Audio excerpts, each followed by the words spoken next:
Hey. Boker Tov. Today's Daf Yomi is Nedarim Chaf Vav, Nedarim 26. We're going to start on Nedarim Chaf Hayam Abayz on 25b, approximately 10 lines from the bottom. So the Gemara is commenting, discussing a line from the Mishnah. And what did the Mishnah say? The Mishnah had taught us that there are nidrei shgagos, that there are accidental vows which are automatically annulled. An example of an accidental vow that's automatically annulled is if a person sees a group of people eating figs, and he says, he says he prohibits them from getting any benefit from the figs. Then as he comes closer, he discovers that his father and his brother are amongst the people eating the figs. And under those circumstances, Beis Shammai says the people, his father and her brother, are now permitted because he didn't want to exclude them, whereas the people who are with them are prohibited. Whereas Beis Hillel says, no, all of them are permitted. Elu ve'elu mutarim. So on Chaf Hayam Abayz, and the Gemara then says, let's connect this. It's not exactly the same case, but let's connect this to a Mishnah later on in our tractate, where Rabbi Akiva has a machlokas with Rabbanan. What's the case where it connects to? Tanan Asam, we're going to learn, God willing, Ezra Hashem Yisparach and Daf Samach Vav Amud Aleph, that the Mishnah tells us, Tanan Asam Poschem Shabbos V'Yom Tovim, that in a scenario where what's going on is a person makes a vow that he's not going to eat any meat for, let's say, a period of time, and then you tell him you want to annul his vow. You say to him, well, did you realize that during those days, let's say the 6 months, you have Yontif and Shabbos, and on Yontif and Shabbos it's a mitzvah to eat meat, so you use it as a Pesach. If you had known that it was Shabbos and Yontif, would you have made the vow? He says no. So therefore, Poschem Shabbos is V'Yom Tovim. You can annul the vow by saying that it's a mitzvah to eat meat on Shabbos and Yom Tov. The Rishona at first, and this is the position of the Rabbanan, Hayu Omer, and they were saying, Osana Yom Mutarim, those days, the Shabbos and Yom Tif, those days now become permitted, but V'shar Kol Yom Masurim, and all the other days are prohibited. Ad Sheba Rabbi Akiva, but we made till Rabbi Akiva came along and taught, Neder Shehuta Mitzasa Hutar Kula, a vow that you partially annul, you completely annul. So at first glance, it appears to be like the Tanakama of the Mishnah and Samach Vav is indeed in sync with Beis Shammai. That Beis Shammai is like the Tanakama, which is Neder Shehuta Mitzah, so that even though partially it's annulled, it's not completely annulled. And so therefore, just like over here, the people are still prohibited from the figs, and also in the case with the meat, the people still remain prohibited from meat the other days. Whereas Rabbi Akiva is like Beis Hillel, that once the vow is partially annulled, the vow is completely annulled. Neither Shuter Mitzaso, Uter Kula. So the Gemara is going to now explain the position of this dispute, Beis Hillel versus Beis Shammai, and explain the parameters of the dispute. Amar Rabba, the Kuli Alma. It's a little complicated, so you have to pay close attention. We all have to pay close attention here. So Amar Rabba, Kuli Alma, where do Beis Shammai and Beis Hillel argue? Everybody agrees. In a circumstance where he said, if I had known, when he shows up to the figs, he said, if I had only known that my father was amongst you, I would have said, all of you are prohibited except for Abba. I would have said, all of you are prohibited except for Abba. Everybody says there, even Beis Hillel. Even Beis Hillel says that the vow remains, it's just the father is released from it. Everybody says it. Beis Hillel doesn't argue with Beis Shammai in that scenario. And the Ran explains, because under these circumstances, he repeats the same language. He repeats the initial part of the language. He just adds on. So he's mamid. He is mamid dvar harishonim. He supports, he reinforces his first words. So there, even Beis Hillel would agree with Beis Shammai that it's not a case where the vow that's partially removed is completely removed. Where is the dispute between Beis Shammai and Beis Hillel? Only in a scenario, Ela ba'omer, he says, I see you eating the figs, but I see my father's amongst you eating the figs. If I had only known that my father was going to be amongst you eating the figs, they dropped the brother. from the Gemara's discussion. But he said, if I had known that my father was amongst you, I would have said Ploni and Ploni are permitted and father is permitted. So under that scenario, that's where there's a dispute between Beis Shammai and Beis Hillel. That Beis Shammai says there, we're going to say they remain prohibited, but the father is permitted. And Beis Hillel says all of them are now permitted. Why? So the Ran says there's two reasons why now the whole vow is annulled. First of all, he changes the language. He's not saying I would have said, and basically kulchem mutar. He says I would have said this one and this one are permitted. So it's exchange of the language. So it's like the vow is different. And number two is he shows from the way he formulates it now that he never would have used it that way, because he would have been careful not to have made it seem even for a moment like he's including his father in the vow. So he wouldn't have said all of you are permitted except for my father, all of you are prohibited except for my father, which sounds at least initially like the father is prohibited too. But he changed the language, say you would be prohibited, and father would be permitted.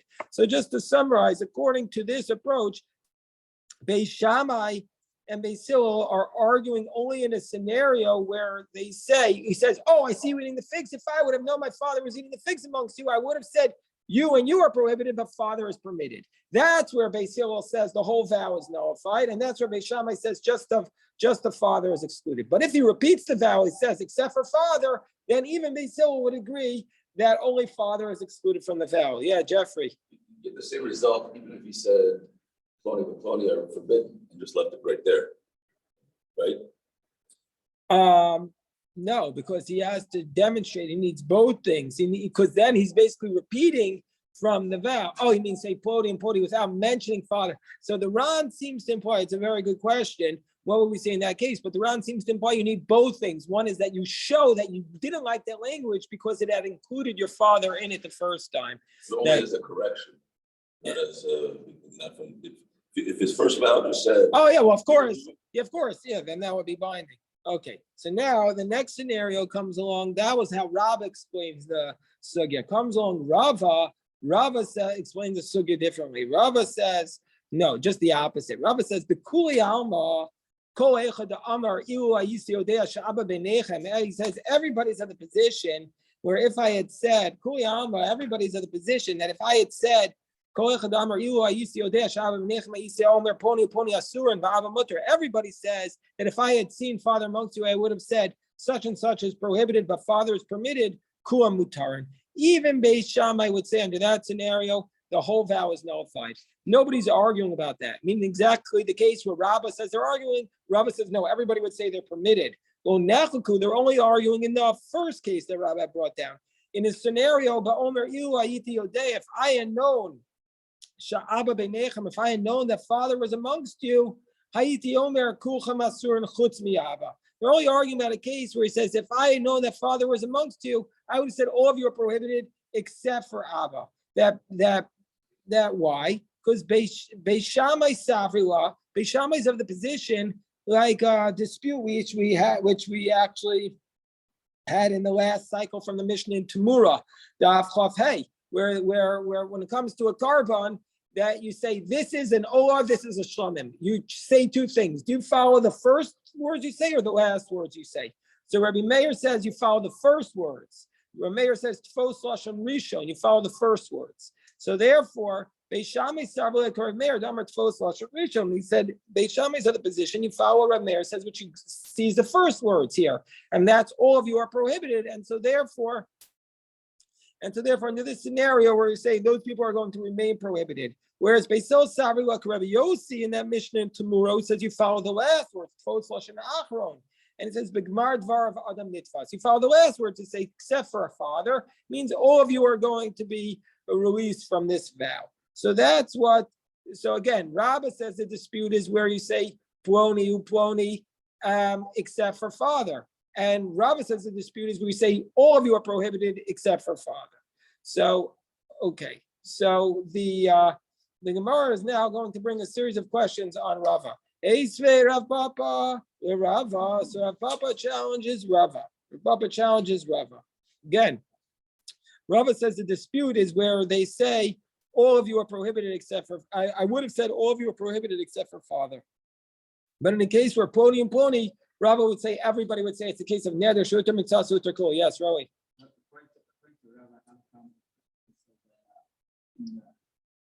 Can't hear him.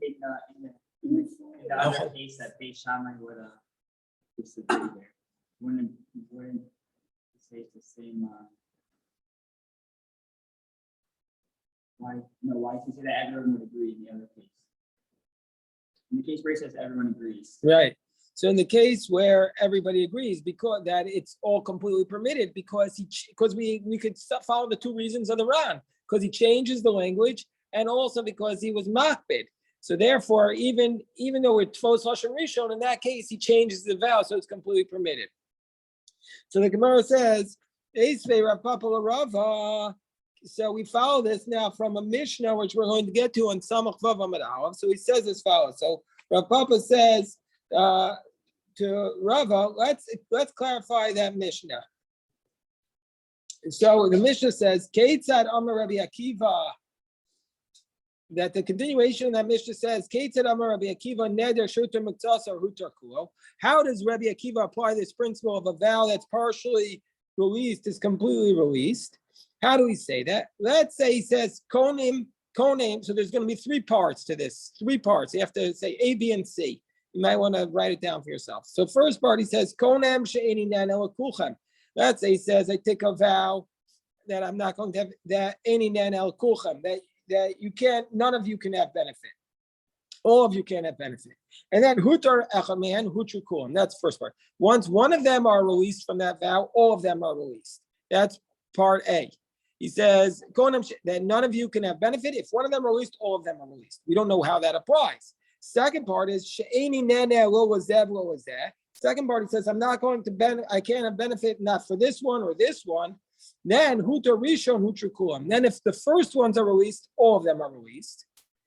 That doesn't seem to match any of our cases. And then the third case is hutar ha'achron mutar v'kulan asurim. But if the last one is released, the last one is permitted, and all of them are prohibited.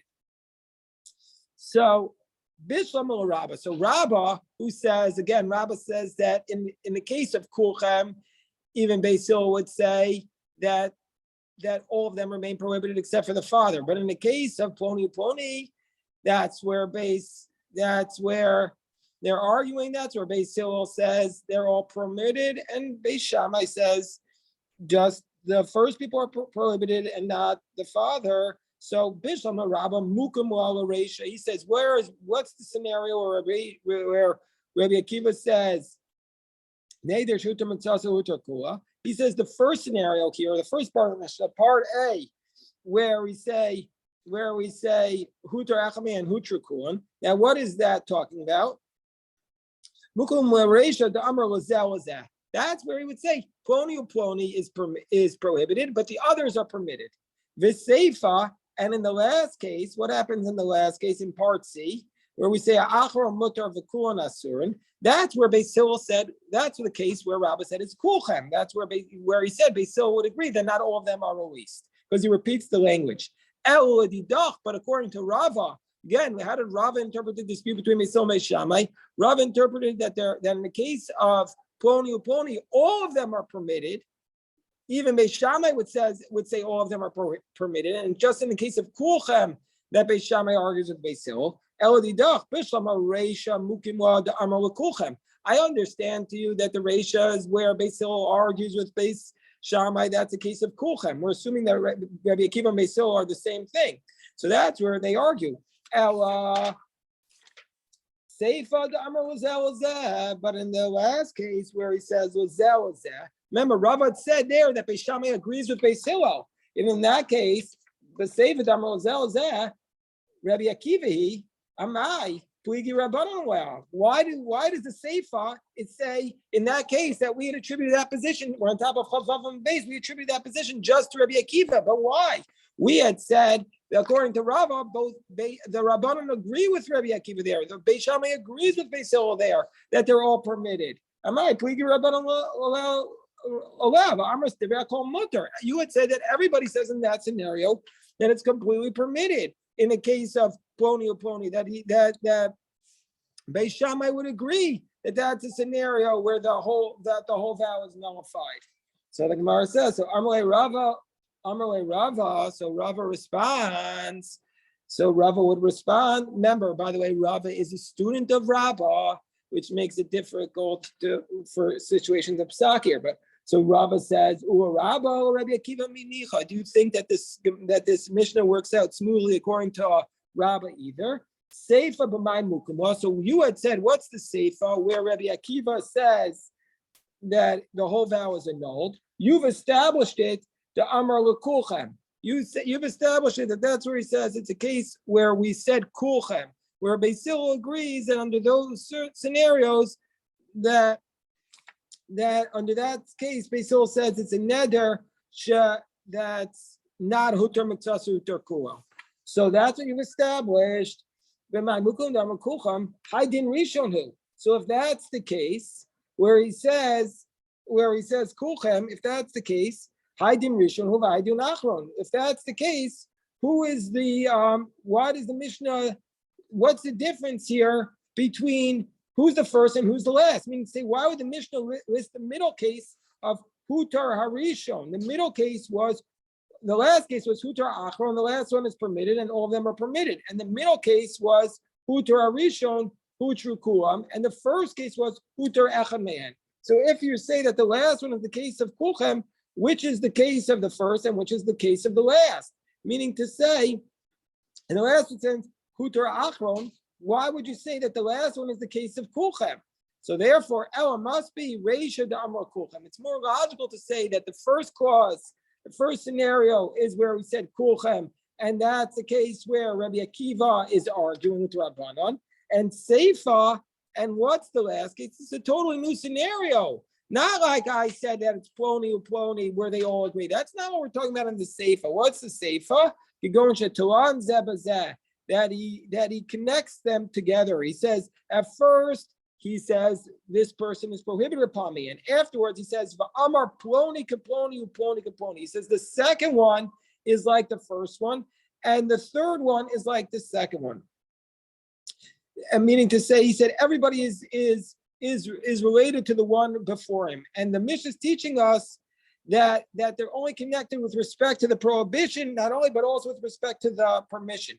Meaning to say that if he's going to release the later one because of a Pesach that he had, then also the former one will be released, that they're completely connected to each other.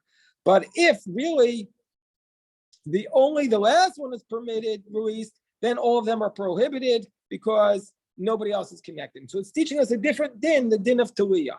So the Gemara says, and Dekanami, and Rava indeed says, we can even infer this, that this is what the Mishnah is saying. The Tanya, Hutar Amtsai, a menu amatu mutar no amal asar. Because we have a brisa that says if the middle one is prohibited, if the middle one was released, then from that and below, they now become permitted, but above it, it remains prohibited because they're all related. That's teaching us this din of Tuliyah. So it's not connected to this dispute of ploni following it. So that's the answer that Rava gives. So now the Gemara is going to again challenge Rava. The Gemara again challenges Rava. Esvei Ravina. Excuse me. So Ravi, no, because we had said earlier that was Rav Papa to Rava, and so now we have Rav Ada bar Ava Rava. So Esvei Rav Ada bar Ava Rava. So let's say we have the following scenario. He says Konim Batzel Shani Toim. He says a person makes a vow, and he says I'm not going to eat any onion. Because the onion is Shabbatzel Ralulev. They thought onions were bad for your heart. And when he makes this vow, he thinks all the onions are bad for the heart. So he says, I'm making a vow against, I'm not eating any onions. The onions are bad for the heart. So after he makes this vow, they jump up. Amrlo valo kufri yafel. Oh, don't you know about the kufri onion? The kufri onion is really good for the heart. The kufri onion is very good for it. What's the kufri onion? A lot of different approaches. Some say the kufri is from a place called Kufri. Some say it was a very special onion. whatever it is. It's a type of onion that's good for the heart. So then the Gemara says, Huter b'kufri, that if the so v'lo b'kufri bovad huter al b'kol habitzon. So he says not only is he allowed to eat the kufri, but he's allowed to eat all the onions.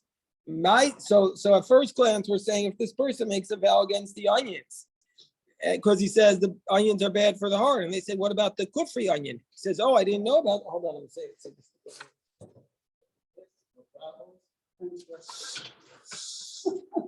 Okay. Okay, so now he says, so he says as follows. So again, let's start this again. He says, I take a vow, called name Batzal Shani Toim Shabbatzal Ra'alev. The onion was bad for the heart. And they said to him, but he said, what about this onion? So it's like the case where he takes a vow against all the people who are eating figs, and then he sees his father and his brother amongst them. So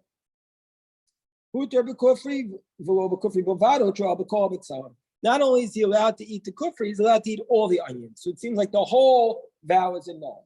And and there was indeed an incident, this is proof for this, that Rabbi Meir allowed them to eat all the onions. My love, aren't we talking about a case? Isn't this talking about a case? If that where he says, if I had known that the kufri onion was good for the heart, Hayiti Omer, I would have said all the onions are prohibited and the kufri is mutter. And so we're talking about a case that where we see from here, there are mayors saying, even in a case where he says that Rameir is also saying Neder Shuter Miktaso Huter Kulo, and that's like Basil. The Rameir is saying explicitly like Basil, and this is difficult on Rava because Rava says that Beis Shammai follows Rabbi Meir. Remember, Rava had said, what did Rava say? Rava had said that Beis Shammai is like Rabbi Meir, says Tfos Lashon Rishon, but here we're saying that Rabbi Meir is following Basil, that Neder Shuter Miktaso Huter Kulo. So we see from here that Rabbi Meir does not follow Beis Shammai. So how could Rava say that Rabbi Meir is consistent with Beis Shammai? The Gemara says, no, that's not what we're talking about. Lo, but Omer ilu ayisi odea shekufri uleiv ayisi Omer batzal poni asurim v'kufri mutar. He says, no, I would have changed the lashon. I would have said it like the lashon like we had. Ploni are prohibited and kufri is permitted. In which case, that according to Rava, even Beis Shammai would allow it. The Rabbi Meir, Liba de Rabbi Akiva, Liba de Rabbanan. And we'd say Rabbi Meir is consistent with Rabbi Akiva's position according to the Rabbanan, where Rabbi Akiva says, holds like Beis Hillel, and according to Rabbi Meir says, even according to the Rabbanan, who says in that scenario it's permitted, because Rabbi Meir says, because Rava says in a scenario we say Ploni and Ploni, that even the Rabbanan would say it's permitted. Okay, so the Gemara says, one more question. Eisvei Ravina Rava, another question, very similar. He says, Rabbi Nassim says, Yesh neder shemiktaso mutar miktaso aser. So there are some vows which a portion of them are permitted and a portion of them are prohibited. How do we do that? Keitzad. Let's say he says, Nadar mina kakol. He says, I'm taking a vow that I'm not going to get any benefit from this basket full of figs. And then afterwards he found, there are these very special figs in it, 27a, the Benot Shuach.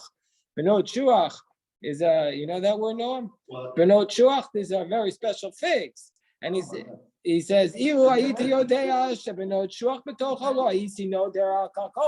I would have known, he said, if I had known on top of Chavzayin, he said, if I had known that the figs were part of it, that these Benot Shuach figs were there, I never would have made this vow in the first place. So we say al kalkola asura Benot Shuach muteres. Then we say no, that figs remain prohibited, but the Benot Shuach are permitted. This is like the case of if I know my father was amongst them. Rabbi Akiva comes along and says no, all the figs are permitted. So my love, what's the scenario here? Are we talking about a case? If I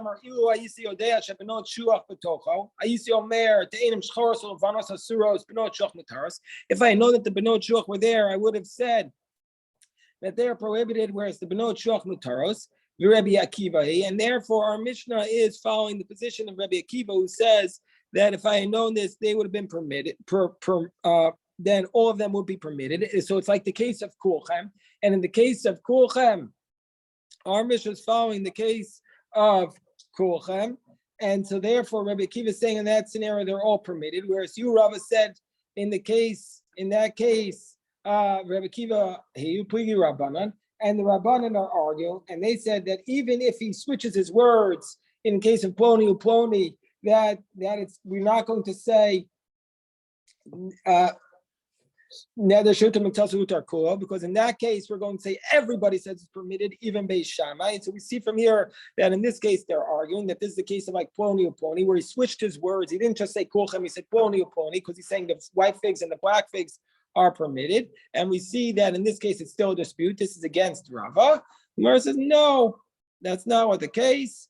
No, but Omer Ilya Yisi Odea Shabenos Shuach Pasocha Yisi Omer Kol Kalkol Asur Benos Shuach Muteris. No, it's exactly like the case of Kulchem, where that's where the dispute is, and so therefore it's consistent with Rava. So therefore, Gemara says we'll just have to finish it up to the Mishnah, because otherwise we have to start all over. So when we do tonight's stuff, Mantana Haditanu Rabbanan, who is the one? You know what? We'll stop here and pick this up tonight, God willing. And that'll be a nice way to review it. Anybody have any questions? I'm happy to address them. Hold on. If anybody have any questions? Hold on. I don't know how to stop this. This is very strange. Hold on 1 second.